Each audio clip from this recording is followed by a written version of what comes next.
হাতের কাছে এরকম কচি আর টাটকা লাউ শাক পেলে তোমরা কি বানাবে?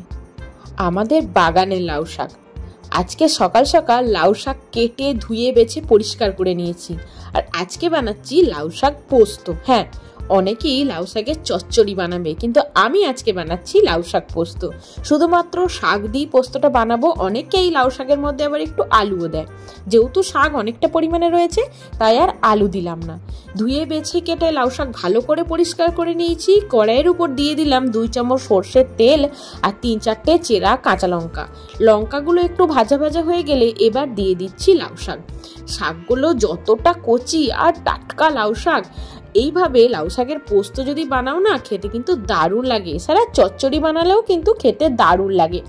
গরম ভাতে একটু বেশি করে নুন দিয়ে নুন ঝাল করে লাউ শাক পোস্ত হলে নিরামিষ দিনে দুপুরের খাওয়াটা কিন্তু একদম জমে যায়।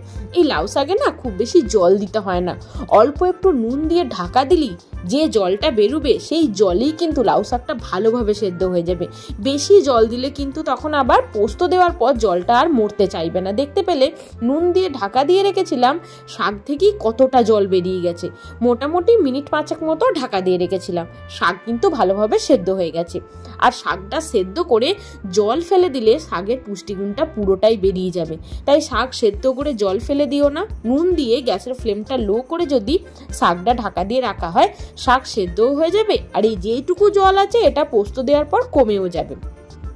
আমি এখানে 4 চামচ পোস্ত বেটে নিয়েছিলাম, দিয়ে দিলাম বেটে রাখা পোস্ত দিয়ে ভালো করে শাকটার সঙ্গে নাড়াচাড়া করে মিশিয়ে নিচ্ছি। এই পোস্তটা বানাতে বেশি কিছু তেল মশলা তো লাগেই না, তেল তো খুব কমই লাগে, আর মশলা তো কিছু লাগেই না। শুধুমাত্র পোস্ত বেটে নিলেই আর শাক কেটে নিলেই হয়ে যায় টেস্টি লাউ শাক পোস্ত। আর যারা পোস্ত খেতে ভালোবাসো তারা এইভাবে একবার লাউ শাক পোস্তটা ঝালঝাল করে বানিয়ে দেখো।